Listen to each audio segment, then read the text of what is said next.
On today's episode of Nerdy Dating, we talk about body count once again. We talk about a guy who's dating two different girls at two different paces and doesn't really know what he should do with it.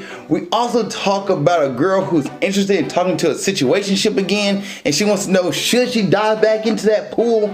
That and much, much more on this episode of Nerdy Dating. Stick around, because another fun one. What's up, world? Welcome to another episode of Nerdy Dating. I am your host, Zakka. Thank you guys for listening. Thank you guys for watching. Please subscribe. Please share with your friends and family. Now let's get ahead and hop into today's episode. It's another Reddit episode. Starting off with this one. Dating two people at two different paces. Interesting. I'm a 23 male, had matched with a girl, a 23 female, around the end of January and had gone for about 4 dates. For some context, on the second date, Valentine's, I asked her if it was a date. She replied, I'm just trying to get to know you, so I continue swiping. On our fourth date, 5 days ago, I brought up, where did you see this going? Which she replied, I like talking to you, but I don't really know you personally or personality wise. Interesting. To be honest, I took it as she enjoys spending time, but she wants to take it really slow. After the second date of girl A, I matched with another girl, B, 20 female, and we talked for 2 weeks before going out for a first date this Tuesday. It was all right, and we had planned to have a second date next week. About 2 hours ago, girl A texted saying that she enjoys hanging out with me and getting to know me and feels comfortable doing so and wants to try to see if this works out. I'm not sure on what to do. I have not much dating experience myself, and this is a first for me. Any advice is appreciated. Edit. Just want to add more context. For both girls, they told me they have not much experience dating or gotten into a relationship too. Okay, I don't really know why we need that. Edit 2. Just want to say thank you guys for the comments and replies. Appreciate the time you're giving us. Thanks. All right. So, the first girl you wanted to see, what you guys are. So you're trying to move her into a relationship zone. All right. Just tell her, and then she told you later on that, she feel comfortable doing so and she wants to try to see if things work out. If you feel comfortable enough and feel ready enough to ask her to be your girlfriend, ask her to be your girlfriend. Don't be exclusive. Go straight for boyfriend, girlfriend. And she said, I don't want to be boyfriend, girlfriend. Then in that case, you're like, all right, cool. Well, I'm going to continue dating and I'm going to, just continue dating other people. Just see how it goes from there. But I would tell you to tell her, hey, I enjoy spending time with you too. I enjoy talking to you. Do you want to become a relationship? Do we want to be my girlfriend? Just start with that. Do you want to be my girlfriend? And then go from there. And the other girl you're talking to, let her know, hey, I found somebody else I'm really talking to, I'm really interested in. I want to see where that goes, and let her go. Don't keep her on a leash. Don't keep her, around and see her on the hook, not the leash, but keep her on the hook and keep her around. No, let her go while you go handle your thing with girl A. That's what you should do. And girl A said, I don't want a relationship right now. Then be like, okay, well, I'm cool with dating. I just want to let you know I want a relationship, and leave it at that. You continue dating other people, and if she doesn't want a relationship, that's on her. You can keep her by herself, let her be, and keep it moving. Let her go, or you see, if you really want to keep dating her and see how long she takes to comfortable for a girlfriend relationship, girlfriend, boyfriend, you can do that. But I wouldn't say don't stick around that much longer. You might waste your time. All right, next one. Is 38 body count too much? I started dating this guy a couple of weeks ago. Yesterday, for the first time, we talked about past relationships. Well, I've only been with one guy for 2 years. My body count is 1. We haven't slept together yet. He was in shock and then didn't want to tell me his, but eventually he did. He is 30 and his body count is 38. Is this normal for a guy? I barely have experience in dating world, so I don't know if that says player's vibe. If that says player's vibe. 38 and he's 30. So if he started having sex at 21, I don't know if that says player's vibe. That's about what? 38. He's 30, about 4. He's averaging about 4 a year. If he is 21 when you start having, start getting intimate, start sleeping with people, that I wouldn't say that's player's vibe. I would more ask, like, if his timeline is, if he was like just turned 30 and he slept with 10 people in a year, that would give me player's vibe. But just the fact that he's 38 or he's 30 and has 38, that doesn't say player's vibe to me. And that's if he started at 21. If he started at 18, that's awesome. This is America, so the age of consent is 18. If he started at 18 and he was sleeping around, like, that's not that far off. But at the end of the day, does that matter? That's the thing. I said this in another episode. Nobody cares about your body count at your wedding. Nobody's going to stop you at your wedding and say, his body count is 38. How dare he get married? He should not be married. Shame, shame, shame. Nobody's doing that at your wedding. Nobody's going to care. Now, if you're like, you know what, I want to date somebody who has a low body count, that's fine. But you also need to say, hey, can you please get tested before we have sex, before we sleep together? Because you're asking to get tested. Well, thus, like, okay, you get tested, they go get clean, they make sure they're clean, and there you go. It doesn't really matter what the body count is. That, to me, body count is nothing. It doesn't really matter. I know you slept with one person, but that's because you had a boyfriend. Now, I don't know how old you are. If you said it, let me see if I missed that. No, you didn't drop your age. So if you're like 28 and he's 30, it doesn't. At the end of the day, body count doesn't matter. It does not matter. As long as you're being safe, as long as you're making sure that you're not, being reckless out there, you're fine. All right, next one. She only looking for friends? ? And do guys date married women from dating apps? What? All right, that's wild. All right. So recently, I've been coming across multiple profiles of women saying they're only looking for friends. Why look for new friends on a dating app? When I asked them about this, they never really give an answer. What do you guys think is the real reason? Don't swipe left. Do not entertain her. Do not entertain her at all. You're on a dating app to date. You're not looking for friends. I'm going to continue going here. Also, sometimes I'll match with a lady and she tells me that she's married, living with the husband, going through a separation. I personally unmatched them because of the potential drama and consequences. But have any of you guys dated any woman going through a separation? Did anything crazy happen, or was everything peaceful? Don't put yourself in that situation. If you're on a dating app, do not put yourself in a situation dating somebody who's going through a separation. I wouldn't even entertain somebody who's doing that, especially if you're looking to find somebody to be in, a serious relationship with. I wouldn't entertain somebody who's going through a separation. But if you're not looking for somebody who's you're looking for more casual, you're looking to have, just hook up, and she says she's going through a separation, just make sure that, like, hey, you understand that she's going through divorce, going through separation, she's separated and going through a divorce. And just be like, all right, you know what? I wouldn't play in those waters. I just wouldn't do it. The risk versus the reward is not great enough. You'll find yourself in a situation where she turns out she's not going through a separation. She's actually still with her husband. And same thing for ladies. If you talk to a guy and he say he's going through a separation, like, I would be really careful of dating that person, and I wouldn't look at them for something serious. Like, why would they go into something serious after they just got out something long term that was serious? They're looking to have fun out there in the dating apps. So unless you're looking to do the same, I wouldn't go through that. I wouldn't just do that. That just like you're putting yourself in a messy situation. Don't do it. But as far as the first one, swipe left for the women who said they're looking for friends. We're just dating app. We're not looking for friends. We're looking for a partner, whether it's that casual or long term. Next one. Sent me this after 3 days. Why do I feel this shit happens all the time after a few days? I'm 26 male. Went on a few dates with 28 female. She texted me this today. I really enjoy getting to know you, and I truly appreciated how thoughtful and generous you've been, especially with all the time and effort you put into our dates and driving all this way. After thinking about it though, I don't think I'm ready to move things forward. I'm really sorry if this is disappointing. You're such a kind, sweet person, and I just don't want to waste any of your time. All right. How do I feel? Why do I feel like, look, you got broken up with. You got broken up with. You got rejected. That's a part of dating.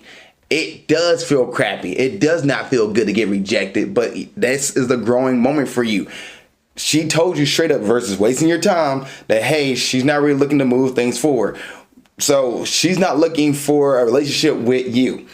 That's okay. She said it in a very nice and very generous way. Give her props for doing that. Give her props for not dragging you along. Right out. Shout out. It sucks. It sucks getting rejected, especially when you put investment in somebody. You're like, you know what, I'm investing, I can see things moving forward. And it's almost like the what if. Like, we didn't get the chance to even become boyfriend and girlfriend. We didn't get the chance to experience the what if at the end of the tunnel. We didn't happen. But that's perfectly fine. This is what dating is. Keep your head up. Keep your eyes open. You know, refocus on yourself, know what you like, take what you like from dating that person and take the things you didn't like and move on to the next. Now, granted, it was after 3 dates, so you definitely didn't get much of the dislikes, but there are probably some signs there that you kind of ignored, and she pretty much said, hey, this is it. Take it with a grain of salt, plug that one in, keep your head up, keep going. I give her props for rejecting you in a proper way. It was rejection. That's why it hurts. But keep your head up. There's somebody else around the corner for you. All right, next one. Should I text guy I used to date? I was in a situationship last year, which ended because he wouldn't make us official as a couple and just wanted to continue seeing each other without being boyfriend and girlfriend. I think he might have been seeing some other people during this time too, to be honest. I think I know the answer, but should I reach out to find out if he's in a better place now or to start again? No. You want a relationship. He did not want a relationship with you. Let it go. It's okay. You'll be fine. Keep it moving. Do not sit and waste your time with this guy who doesn't want to be in a relationship with you. You want something serious. You do not want casual. So do not put yourself back in a situationship. It's not going to end well for you. He's going to get everything he wants and you're going to get nothing. Move on. He told you he's not looking for anything else. That's why it ended. You got your answer. Do not ask for more. Keep it moving. All right, next one. Went on a date last night and she's on 9 dating apps and showed me them all. How does a normal guy even compete? She's on 9 dating apps. Okay, well, look, hold on. You went on a date last night. So you went on a date with her. Somewhere around the line, y'all came up with dating apps and how many dating apps you're on. Not sure why you asked that question. Just assume the person you're talking to is automatically on dating apps and going on multiple dates. Don't assume you're the only one. Until you make her your girlfriend or until y'all become boyfriend, girlfriend, do not assume that she's not seeing anybody else. Assume that she is. And assume that she's on all the dating apps. I don't care if there is 1,500 of them. Assume that she's on 1,500 of them trying to find the person that best match with her. You're on a date with her. So they're wondering, how do the guy compete? How about you say, hey, I'm going to show you the best I am, and I'm going to show you everything that we can be together. Let's start dating. Let's set up date 2. Let's set up date 3. Because what it sounds like, you're like, oh man, I don't know, she could be talking to somebody else. She probably is talking to somebody else. Until you make her your official girlfriend, expect her to be talking to somebody else. And don't do an exclusive bullcrap. Stay away from exclusive. Make her your actual girlfriend. But yeah, she probably is talking to somebody else. You can't compete. You're on the date with her. You made it more than everybody else on that dating app that was swiping right on her. You made it further. Congratulations. That's a great sign. Keep it moving. Go on date 2 if you want to. If you don't want to go on date 2, then just say, hey, it's been fun talking to you. Keep it moving. But you're already there. You're on the date. That is the big step. Why are you worried about everybody else that she's talking to on a dating app that's not even in person? Don't waste your time thinking about that. Continue to date her if you want to date her and keep it moving forward. You already beat most of the guys on the dating app. You're already competing with those dudes. Be the best you can be and show her what the world can be like with you. That's what you need to do. Hands down. All right, next one here. Husband and masturbating. I'm 25 female and married to a 30-year-old male. We've had a toddler together and I thought we were doing great until I started noticing that we were rarely having sex or even getting intimate. And when I confronted him, he said that he masturbates and he didn't like that. I got mad about it, saying it's normal to watch porn and masturbate even if married. Am I in the wrong for feeling hurt and betrayed? It hurts me that if you had the real thing, why are you preferring your hand more?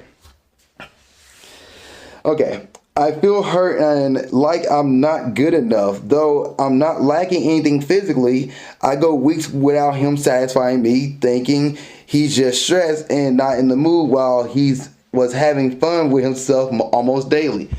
All right, let's start with the first part. Masturbation is normal. That's a normal thing. Self-pleasure yourself. Guys and girls, do it. Self-pleasure yourself.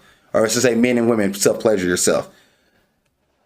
The thing that bothers me about this is the fact that if you keep making nudges and keep trying to get him to participate, how about you say like, hey, it makes me it turns me on when we, you know what? Masturbate together. It turns me on when we have fun together. It turns me on when we do this. Tell him that. Tell him that he turns you on when, you know, when you guys are cuddling and kissing, and when you want to go down on him or he goes down on you or whatever it is that turns you guys on and get y'all in the mood. That's what you should start with and say, hey, I really miss that. Please be intimate with me. Kind of, not really please be intimate, but like, I really miss that. I will appreciate if we can have that time together. And okay, and what he should be doing, like, one, y'all need to have a conversation about adult content and about porn. Y'all just have a conversation about that and about how you guys view on it. Maybe for him, he's thinking, though, it's not harmful, it's a video, whatever it can be. And for you, like, hey, it actually bothers me. I really wish that we can participate in those acts together. Not the stuff in the videos, guys, because that stuff is still, depending on what he's watching, we don't want all that. But just the little things like the touching in certain positions, whatnot. We want to get all, because they're acting. There's adult content, porn is acting. It's not 100%. It's not real at all. I don't care if it's amateur or not. It's not real.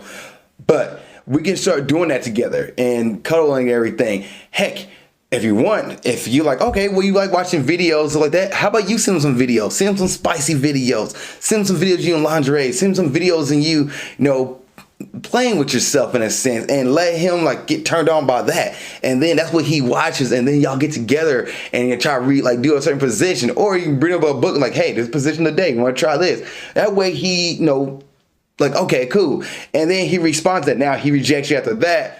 Then you're thinking like, okay, hey, look, I've told you what I want. I've sent you videos. I've done X, Y, and Z. Why are you rejecting me? Now we might have a bigger conversation when it open up, but I would say start sending him videos. Like, hey, don't get off to her. How about me? And he's not getting off to her. It's the video. It's the idea and the thoughts and stuff like that. It's not the person. It's not the actress and the actor he's getting off to. But like, hey, how about you send him the video and send like, this is what I think when you're touching me and all that stuff. Make it a little hot and spicy video for him and see how he responds to that. And he doesn't respond well to that, then I don't think that'll be a problem. Y'all should like have a conversation. But he's like, heck yeah. And like, let me go, have fun with my wife. There you go. So to me, send him, yes, if he's into that, send him video, send him spicy links. That way he doesn't, going out there, he got his spicy video. Send him stuff while he's at work. Like, tease him a little bit, like, I'm thinking about you, and just send him spicy clips and see what happens, see how he responds when he gets home to you. That's how it's like, get him more, become intimate with you again, and think about how you turn him on. Like, I had a dream you turned me on, you did X, Y, and Z. Do those things, see what happens, go from there. That's what my best advice would be. And then if he doesn't respond well to that, then we open up the door to a bigger conversation. All right, we'll go 2 more and then call it an episode. All right, I super swiped my ex by accident. I found his profile on Bumble, and when I was looking through it, I accidentally super swiped him. Now, super swipe is a super like. You put your profile at the front of the line for somebody, and they see it, and they have the option to accept or reject it immediately. So that's what a super swipe is. You don't have to go through it, so you jump right, you cut the line. Is there any way to cancel the swipe? Actually, he ghosted me a month ago, so I considered we were over, and I started using the app. Now it feels very awkward. I'm on snooze mode now so that he won't notice, but I can't keep using snooze mode because I want to match with other people. Look, it was an accident. You started dating him from the first point, so he knows that you think he's attractive, and he's attracted to you. You can't erase it. You lost the swipe.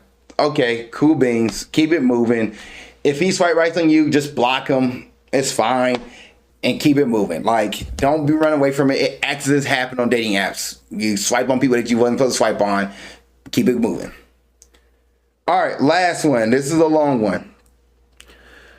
Whew, here we go. My girlfriend, female 33, and I, 38 male, broke up because we had different opinions on sex. Could use advice. After 4 months of dating my girlfriend, female 33, and I, male 38, broke up because we had very different opinions on sex and marriage. We had so many wonderful dates and seemed like we instantly connected from the beginning. We went scuba diving, dancing, and went to a couple of great concerts together. When we weren't going out for dates, she would hang out at my place and we would play video games or watch a movie at home. It was loads of fun and she was great. Many nights we start kissing and touching, but she would always pull away if things heated up too much. When I asked her why, she said she felt deep religious guilt when she began having sexual feelings towards me. This began around month one of 4 months relationship. A couple of weeks ago, I told her I was beginning to get frustrated by being aroused and not ever being able to act on it. We had a deep discussion. She told me that she was waiting for marriage to have sex and that she was still a virgin. I'm very surprised by this since she is 33 years old and absolutely beautiful. Just because somebody's 33 years old and because they're beautiful doesn't mean that they can't be a virgin. That's a very misconception there. God. Okay. I've had several other sexual partners in the past, so I was not accustomed to that. I told her I wasn't sure if I could handle it, but I was willing to try because of our personalities matched so well. I'm a person with a high sex drive, 3 to 4 times per week minimum. We went on a few more dates, which also went great. On our last date, we began kissing again, and things heated up. Again, she pulled away and sat in a chair on the other side of the room. We brought up the conversation again, and this time she told me she probably wouldn't be thinking about marrying me if things went well for at least another 2 years. Okay. At 38 years old, I didn't want to wait another 2 years to have sex in a normal adult relationship. I told her, she cried, we hugged it out, but we ultimately decided to end it. Okay. Did we make the correct choice in breaking up? Should I have stayed since everything else in the relationship was great? I'm sad and confused right now. I never had a girlfriend that wanted to wait to have sex with me for more than a month. Look, sex is an important part of relationships. Sex is an important part of marriages. It's one of the things that can lead to divorce, not being on the same sexual, chemistry and compatibility. You guys had that moment. She's deeply religious. She wanted to wait till marriage. That's perfectly fine. She doesn't want to get married to somebody for 2 years. Once again, that's perfectly fine. That's her prerogative. She can live her life that way. You have a different perspective on sex. You want somebody who doesn't want to wait until they're married. You want to make sure you date somebody who has sex, who has the same viewpoint on sex as you, which they don't worry about. They want to worry about marriage. They want to make sure they have the right person. They make sure they are deeply connected and whatever the case may be with somebody, or they don't want to wait. They just don't want to wait. They don't want to wait long to have sex. They want to make sure they have sex or their thought process of sex is the same as you. That's perfectly fine. Perfectly fine to break up over this. No judgment to any one person in this situation. She was right for saying, I'm going to wait to marriage. And you're right for saying, hey, I don't want to wait to marriage. I want to date somebody who's okay with having sex early on. Yes, everything can be great in a relationship. I believe there's 3 parts when it comes to relationship. There's the physical, there is sexual connection, physical connection, and emotional connection. There's those 3 have to work together. If those 3 don't work together, it's going to be hard to try to make a relationship work. And look, if you've been in a relationship with her for another 2 years, you're going to find yourself being tempted by somebody else who be willing to want to have sex with you, who will be willing to hey, I know you're not getting anything over there, and they'll try to talk to you. You'll be more weak-minded to fold underneath the pressure there. Not saying it's a bad thing. I'm just saying that it can happen. So if you meet somebody who matches your sexual drive, matches your sexual chemistry, your sexual thought process, not sexual drive, but matches your sexual thought process when it comes to sex, that's what you need to go find. A partner that matches your sexual chemistry, sexual compatibility. So that way you're hey, they don't want to wait to marriage, but they want to make sure at least they're deeply connected to somebody. Cool. And the time frame doesn't really matter on it. It's who doesn't wait a month? The time frame doesn't really matter. What matters is the marriage part. That's the time frame. You can get married within 6 months. You can get married within a month. People do it. People shotgun wedding, get it over with. But your time frame is, hey, I don't want to wait 2 years. I don't want to wait a year. I want to make somebody who, I'm not sexually frustrated with them. They're perfectly fine. And her thing, like, I'm deeply religious, and I want to wait till I'm married to make sure I have sex. That's perfectly fine for her too. There's no wrong in this one. I think y'all both did the right thing on saying, hey, look, we're good at friends. We can be really good friends, but that sexual part, we can't really have that. And I want to wait till I'm married, and hey, I want to find somebody who's okay with having sex before marriage. And there you guys go. So you did nothing wrong here. Neither one of y'all's wrong. Y'all both was right. This is what dating is. You get to know somebody, and that's what happens when it comes to 4-monthers. You start realizing, hey, we're not compatible on certain things. Can we make it work? We can't make it work? Okay. Hey, which is the best? Which is the best? Keep it moving. Thank you guys for watching this episode of Nerdy Dating. I really appreciate it. See you guys in the next episode, and keep being awesome. Thank you for watching this episode of Nerdy Dating. I really appreciate it. If there's another episode you want to watch, you can look at it right there. If you want to subscribe to the page and watch more content, it's down here. Also, you have a question about dating you want to put in the comment section, go ahead and do it. Or you can send me your dating question to my email of alizakkanerdydating@gmail.com. That's alizakkanerdydating@gmail.com. And I will answer your question on the next episode of Nerdy Dating. Thank you so much for watching the show. I appreciate you, and keep being awesome.